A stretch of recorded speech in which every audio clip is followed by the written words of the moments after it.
Salut les amis, bienvenue pour cette nouvelle vidéo. Donc aujourd'hui, on va parler donc d'un sujet. Alors on va parler de la 206. Euh, on va parler de la 206. On va parler donc dans un premier temps, je vais le redire encore une fois, on va parler de la 206. Donc de la 206 1 litre 4, pas la 1 litre 1 qui est la 206 plus qui m'appartient. On va parler des huiles moteurs. Et on va parler, alors on va parler des moteurs essence et turbo, parce qu'il y a un commentaire justement qui m'a fait très plaisir, voilà, d'avoir. Et je vais faire une vidéo là-dessus parce que je trouve ça très intéressant de vous en faire une. Donc, la 206. Pour rien vous cacher, j'ai fait une vidéo avant, sauf que c'était tellement le bazar. Ça a duré, la vidéo a duré 20 minutes. Et encore, j'avais pas fini. Bref, donc la 206. Donc il faut savoir que la 206, c'est pas ma voiture. La 206, elle n'est pas à moi. Moi, je fais l'entretien dessus. Je la conduis de temps en temps. C'est moi qui fais les plus grands trajets avec, mais c'est pas ma voiture. Excusez-moi, je suis un peu enrhumé et en plus de ça, je viens de me réveiller, donc bon, vous voyez un peu. C'est pour ça que je préférais refaire la vidéo parce que j'avais un peu la tête dans l'oreille encore. Euh, ou dans le traversin pour ceux qui dorment avec un traversin. Donc du coup, la 206. Donc la 206, c'est une voiture qui date de 2005. Donc en gros, elle a 15 ans. Elle n'est pas toute première jeune, enfin elle est pas toute jeune. Hein. Elle a 80, 87, 88 000 km. Je me rappelle même plus. Enfin bon, c'est marqué. Enfin, je vous la montre d'ailleurs. Je vous montre le kilométrage dans la vidéo. Je crois même de changement des bougies et de pré-vidange. Il va y avoir la vidange du moteur complet, de la boîte de vitesse, du liquide de frein. J'ai pas trop envie de le faire parce que ça prend vachement de temps. Franchement, c'est des vidéos qui sont très longues. Euh, voilà, parce que je vous montre très bien en détail, etc., etc., ce qu'il faut faire. Donc voilà, bref. Donc, c'est une voiture qui est pas toute jeune. Voilà, elle a vécu. Voilà. Donc après, la voiture, par où commencer? C'est une voiture, donc déjà, qui date de 2005, elle a 88 000 km, ça j'ai déjà dit.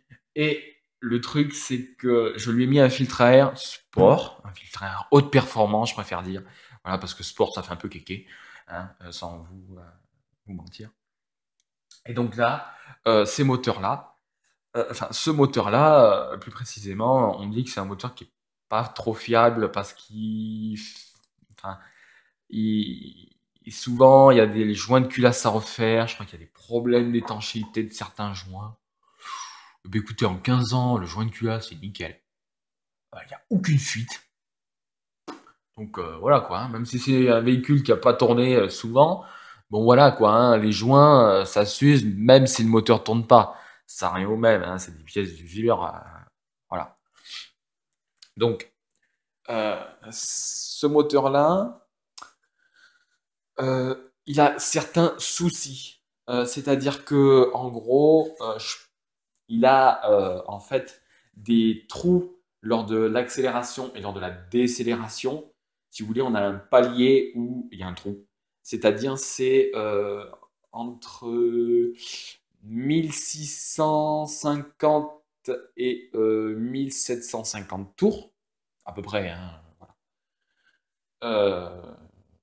On a un trou. Voilà, donc c'est-à-dire qu'en gros, hop, ben, le moteur, pop, il passe directement à les tours supérieures. Et quand on décélère, et ben en fait on a un trou. Hop, ben là la voiture, on sent qu'elle fait bom bom bom comme ça. Enfin, on sent, je sais pas, il y a un souci. On sent qu'il y a un souci. Et bon voilà. Donc du coup, ce que j'ai fait, c'est que j'ai mis un produit dans le carburant pour essayer de nettoyer les injecteurs. En tout cas, bon voilà, même si c'est une voiture, en tout cas pour la part du propriétaire qui l'a toujours fait tourner au 98 depuis 2005, c'est une première main la voiture. L'a toujours fait tourner au 98. Donc c'est pas plus mal pour une voiture qu'on garde très longtemps. Euh, et bah, pour ma part, je lui ai mis donc un produit nettoyant Voilà, donc je pense que ça va peut-être aider. Il y aura sûrement un réglage de culbuteur à faire. Euh, Parce que, enfin, un réglage de jeu de culbuteur entre les culbuteurs et les tiges de soupape, hein, les queues de soupape. Voilà, parce que ben, je crois que ça n'a jamais été fait. Donc, je pense qu'en 15 ans, elle mérite bien un petit réglage. Parce que j'entends même pas de petit clic, clic, clic. Donc, je pense que si ça se trouve, ils sont peut-être trop. Le jeu est trop faible. Il n'est pas trop espacé. Je pense qu'il est même, voire, je pense que les culbuteurs, ils doivent toucher les tiges. Alors, peut-être que ça doit jouer. Je sais pas. Il y a peut-être un manque d'étanchéité au niveau des soupapes. Donc, bon, on verra ça. Ça, c'est pas moi qui vais le faire parce que c'est une voiture qui est relativement âgée. Je ne me rappelle pas. Ça, faudrait que je le regarde quand est-ce qu'a été changée la courroie de distribution pour la dernière fois. Voilà, parce que le truc, c'est que c'est un moteur. Je crois que la courroie de distribution va être à changer. Et j'ai pas envie de faire tourner le moteur sans qu'il tourne par lui-même. Parce que on peut décaler le galet tendeur. Et ce qui fait que ça fait, ça fait après sauter d'écran à la courroie de distribution. Ça m'est arrivé sur la 206 Plus, alors c'est pas dû au réglage de culbuteur que j'avais fait, au réglage de jeu de culbuteur que j'avais fait. C'est arrivé bien après. En fait, c'est mon galet tendeur qui s'était détendu. Je sais pas, il y a eu un souci. Et donc du coup, ce qui faisait que j'avais la courroie qui sautait.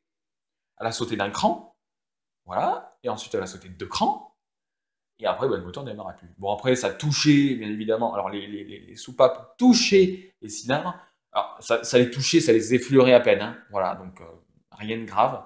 Donc après, bah, bien évidemment, je vous passe le topo, il a fallu bah, sortir la culasse, il a fallu, alors moi j'ai préféré qu'on change les soupapes parce que ça peut créer des micro-fissures quand ça vient toucher légèrement les cylindres.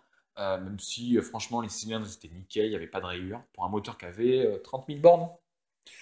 À 30 000 bornes, refaire le moteur, c'est un peu chiant quand même, hein. Euh, et donc du coup, voilà, donc bien évidemment, donc changement. Enfin en gros, la culasse a été refaite à neuf. Voilà, elle a été refaite à neuf, tout a été changé, tout a été réparé, nickel. Les pistons ont été nettoyés, les chambres de combustion, elles ont été vérifiées, l'étanchéité des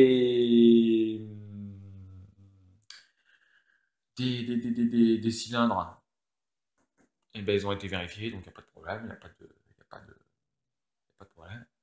Voilà, donc joint de culasse, changement de la courroie de distribution, de la pompe à eau, du galet tendeur, de la courroie d'accessoires, enfin bon, de pas mal de joints, enfin bon, voilà, gros travail. Voilà, donc en gros le moteur là il est neuf, hein, il a 1900 km actuellement.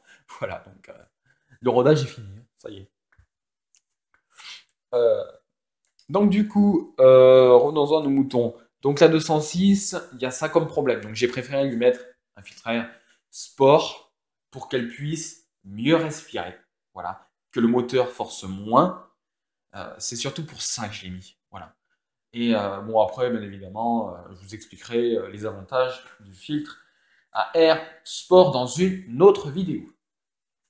Donc, la 206, il y a pas mal de problèmes. Elle va passer le contrôle technique dans pas très longtemps, d'ici un mois, en novembre. Euh, et malheureusement, alors j'ai fait beaucoup de travail, comme vous avez pu le voir. Comme vous avez pu le voir. J'ai fait donc un entretien global déjà du moteur il y a à peu près 2 ans, après son contrôle technique d'ailleurs. Voilà, donc vidange, moteur, liquide de refroidissement, liquide de frein, boîte de vitesse qui n'avait jamais été vidangée. Euh, voilà, donc ça, moi, je suis pas trop fan. Voilà, parce qu'en 13 ans, qu'elle n'ait jamais été vidangée, ça fait long. Donc voilà, donc j'ai vraiment tout fait sur ce véhicule, hein, voilà. J'ai vérifié, on a changé les pneus.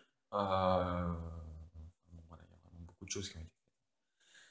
Voilà, l'échappement totalement remis à neuf, silencieux changé, anti-rouille mis sur le silencieux, ça a été peint, ça a été fait nickel, comme vous avez pu le voir d'ailleurs dans l'ancienne vidéo. Euh, Voilà, donc maintenant c'est nickel. Les bougies ont été changées pour des bougies en iridium, comme vous avez pu le voir. Le filtre à air a été changé pour un filtre à air sport. Ensuite, je vais mettre donc... alors ça sera... Je vais y venir. Voilà, donc là, le liquide de frein, on va le changer, parce que ça va faire 2 ans. Le liquide de refroidissement, je l'ai encore changé, parce que ça a fait l'objectif d'un rinçage, ce que j'avais fait. Voilà, parce qu'il ne pouvait pas trop couler clair, hein, le liquide de refroidissement, hein. Enfin, il était pas rouge, mais normalement, il est censé être bleu.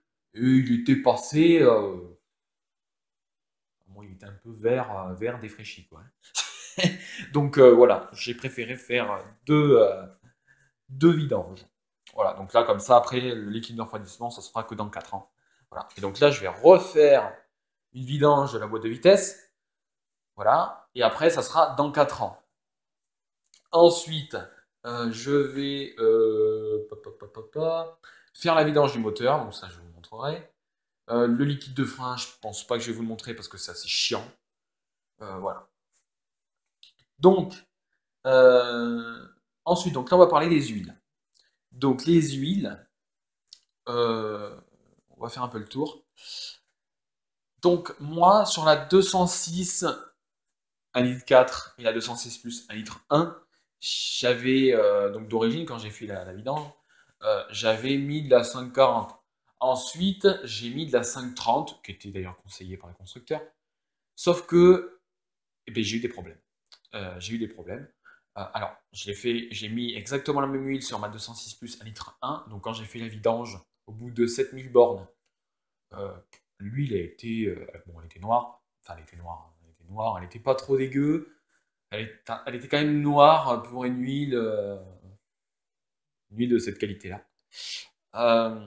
J'avais aucun morceau de limaille de fer. Aucun. Mettre dans le filtre à huile. C'était nickel. En revanche, dans la 206 1,4 litre, ça s'est pas passé comme ça. Gros souci. Alors, il y avait plein de limailles de fer. Alors, quand je dis plein de limailles de fer, j'avais à peu près 4 petits morceaux de limaille de fer, mais vraiment des tout petits. Voilà. Donc ça, c'est pas trop grave. Enfin, c'est un peu grave, bien évidemment. C'est toujours un peu décevant quand on retrouve des morceaux de ton moteur dans l'huile. En revanche, il y a un plus gros souci.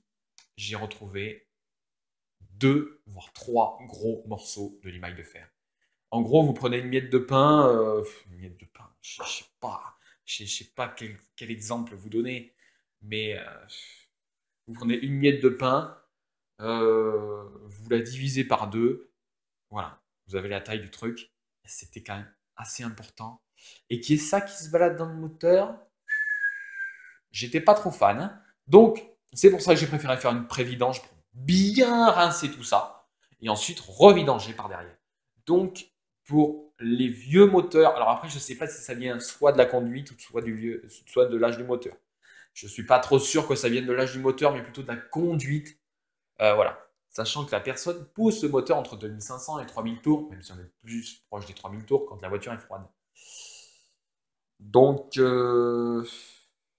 c'est assez décevant. Donc, il se pourrait que je passe. Avant, je faisais une vidange tous les 2 ans parce que c'est pas une voiture qui roule beaucoup, 7000 km par an, voire même moins.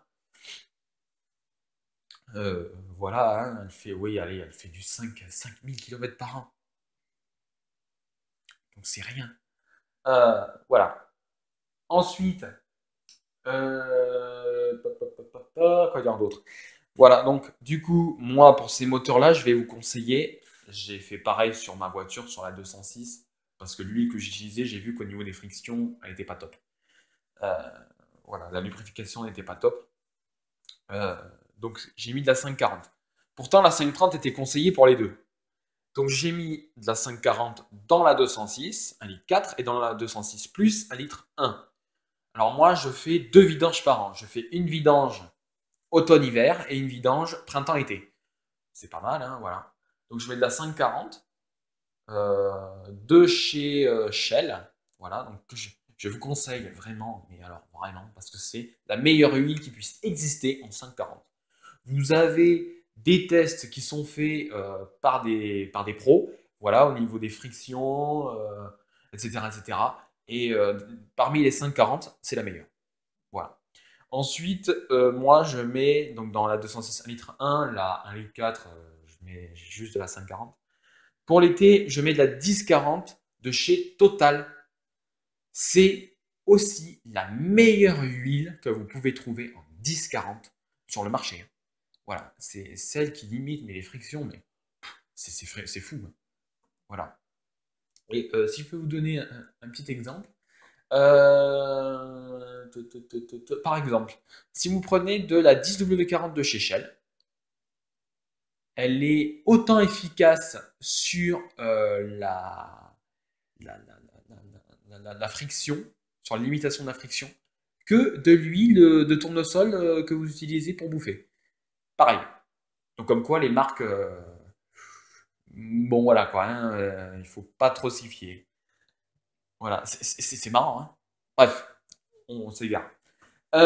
Donc voilà, donc du coup je vous conseille de mettre de la 540, en tout cas dans de la 540 Shell, dans vos véhicules qui peuvent en avoir. Voilà. Et ensuite on va parler, alors là c'est un peu un coup de gueule. Les voitures du style 208 et autres, aujourd'hui, moi, quand j'ai voulu faire ma vidange de voiture sur la 208, j'ouvre mon capot, je regarde, parce que normalement, on a une étiquette avec les normes, etc., etc. Dans la 206, 1 litre 4 et 1 litre 1, vous avez toutes les normes.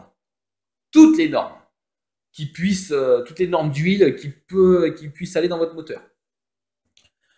Dans la 208, il n'y a rien de marqué. Il y a juste marqué Total. Ok, bon, Total, oui, bon, bah, ok. Total, un partenariat avec Peugeot, enfin, c'est plutôt l'inverse. Voilà. Et donc, du coup, on nous dit d'aller voir dans le manuel d'entretien. Je vais voir dans le manuel d'entretien. Il y a marqué Peugeot, pour ses voitures de rallye, utilise l'huile Ineo First 0W30. Mais qu'est-ce que j'en ai à péter, moi, qu'ils utilisent de l'huile, machin, là, pour leur truc de rallye? Je veux savoir ce que j'ai à mettre dans ma voiture, moi, dans ma tente. C'est quoi ce bordel? C'est quoi ça? Il n'y a aucune indication sur l'huile à mettre dans votre moteur. Il n'y a même pas de normes, il n'y a même pas de grade d'huile. Il n'y a rien. Rien. Rien. Et c'est pas que sur les Peugeot, hein, aujourd'hui. Hein. C'est sur les Renault et tout. Enfin, bon, c'est marrant, quoi. Enfin, moi, je trouve ça aberrant, quoi. Pas. Voilà, j'étais obligé d'aller voir sur des sites spécialisés pour voir ce que je devais mettre dans ma voiture. Bon, je savais déjà, mais bon, c'était pour vérifier. Voilà. Et je me suis aperçu qu'il y a une seule huile qu'on puisse mettre, qu'on peut mettre dans ce moteur-là. C'est de la 030, Ineo First, ok. Voilà, qui n'est pas, franchement, une huile top, top, top. Elle fait le job, mais c'est pas top, top, top. Voilà, j'ai voulu mettre de la 540 dans ce moteur-là. Donc j'ai été voir avant, j'ai demandé quand même à certaines personnes. Ils m'ont dit, ouh non, non, non, mais pas ça dans ton moteur. Il y en a plein, ils ont eu des problèmes en mettant. Il y en a plein qui ont eu des problèmes en mettant de la 5W40 et tout. Alors, bon, j'ai dit, on va pas trop tenter. Voilà, il y en a, ils ont eu des problèmes, ils ont été obligés d'aller chez le mécano. Je sais plus ce que c'était les problèmes, mais c'était assez important. Hein. Voilà, je crois qu'ils avaient coulé, ouais, il y avait eu des problèmes au niveau des bielles, enfin, il y a eu pas mal de soucis. Voilà, donc il n'y a que cette huile-là qui puisse aller sur ces moteurs-là. Alors, sur les PureTech 82 et je crois 68, si je ne me trompe pas, c'est assez vaste, on peut mettre de la 540 et autres. Voilà. Par contre, pour les 110, 130, 165, 165 qui n'existe plus, malheureusement, hein, c'est un très bon moteur, franchement, qui était pas mal, qui envoyait pas mal de jus. Mais également, alors sur la 208 chevaux, je parle, je pense aussi, ce serait à vérifier, que c'est de la 0,30 à mettre dedans, je crois. Je crois, je suis pas sûr, à vérifier, que je dise pas de conneries. Voilà. Donc, bah, malheureusement, il faut mettre de la 0,30, on n'a pas d'autre choix. Alors, c'est pas franchement une huile top. Pourquoi? Parce qu'aujourd'hui, ces huiles-là, on a perdu le but principal d'une huile moteur. Une huile moteur, c'est fait pour limiter les frictions et limiter l'usure du moteur. En gros, plus un grade va être haut, je vais faire ça vraiment, mais ultra simplement. Plus le grade il va être haut, en gros, plus l'huile va être visqueuse et va mettre du temps à s'écouler de de la partie de la pièce métallique. Ce qui fait qu'en gros, bah, c'est comme si vous, franchement, quoi donner comme exemple? Je ne sais même pas quoi vous donner comme exemple. Euh, voilà, et donc du coup, bah, en gros, l'usure se fait moins. C'est pour ça qu'en gros, une 10W40 est plus efficace qu'une 5W40. Voilà, en tout cas pour le grade à froid. Après, à chaud, bon, c'est à peu près la même chose. Même si la 10W40 use moins les parties métalliques de votre moteur qu'une 540. Bon, même à chaud. Alors après, pourquoi? Je sais pas, ça dépend des additifs qu'il y a dedans, ça dépend de l'huile, enfin voilà. Donc, du coup, où est-ce que j'en étais? Oui, donc du coup, voilà. Et on a perdu en fait cet usage-là de base qui est censé remplir l'huile. Voilà, hein, son job, bah, c'est de limiter les frictions et de limiter l'usure du moteur. Maintenant, les huiles, c'est limiter la pollution, limiter la consommation, limiter au maximum la viscosité de l'huile parce que bah, plus ça va être visqueux, plus le moteur va devoir forcer, plus il va consommer et plus il va polluer. C'est tout est relié. Voilà, alors on te dit la 0W30 in first, votre catalyseur ça fait ça, votre FAP ça lui fait ça, en gros, ça évite de le changer souvent, ou je sais pas quoi. Enfin des conneries quoi. Voilà. En gros, si tu n'utilises pas de la 0,30 Inno First, franchement, ton catalyseur ou ton FAP, il va faire quoi? Il va faire peut-être 2-3 000 km de moins. Alors, franchement, la 0W30 Inno First, c'est pas une mille qui est donnée, hein. C'est 55 € ou 60 € le bidon. Hein. Ah oui! Ah oui, oui, oui. Alors imagine. Alors que la 5W40, vous savez combien c'est? C'est 29 €. 29 €. C'est presque moitié moins. Presque moitié moins. C'est incroyable. Donc, ensuite, je suis un peu enrhumé aussi, alors vous devez entendre ça. Voilà, donc du coup, c'est pas top. Vraiment pas top du tout. Donc, on a fait un peu le tour des huiles. Donc, renseignez-vous si vous faites votre vidange vous-même, de l'huile à mettre dans votre moteur. Voilà, si vous avez un large choix Ah oui, un autre truc, très important. Ce sera le dernier point de la vidéo, après je referai une pour l'entretien du turbo et autre chose. C'est marrant parce que dans la 208, enfin sur le carnet d'entretien de la 208 ou même sur d'autres voitures de la gamme Peugeot, il n'y a rien de marqué. On n'a pas le grade d'huile à utiliser. Alors que sur ma 206, on a toutes les normes. Enfin sur la 206 Plus, on a toutes les normes et on a tous les grades de viscosité d'huile à mettre dans la voiture. Alors sur la 206, sur le moteur 1,1 litre, c'est assez large. On peut mettre de la 0,30, de la 5,30, de la 5,40, de la 10,40. Je crois même de la 15,40 aussi, on peut en mettre. Voilà, c'est assez large. Et on a pour tous les modèles, toutes les gammes toutes les gammes de moteurs, 1 litre 1, 1 litre 4, 1 litre 6, même les diesels, hein, tout est marqué. Voilà. Et dans la 206 1 litre 4, on a encore plus de détails. Donc comme quoi, au fur et à mesure des années, eh ben, ça diminue. Jusque là, maintenant, on n'a plus rien. C'est un peu navrant, je trouve. Mais bon, comme ça. Donc voilà, on a fait le tour. Bon, écoutez les amis, ça fait quand même 23 minutes que je parle. Je vous mettrai, si vous êtes intéressé par l'un des deux sujets, je vous mettrai dans la vidéo un moment pour vous dire à tel moment il y a de là à là, en gros, on parle de la 206 et de là à là, on parle des huiles moteurs. Voilà. Donc moi, je vous dis à une très prochaine vidéo. Allez, ciao, bye bye.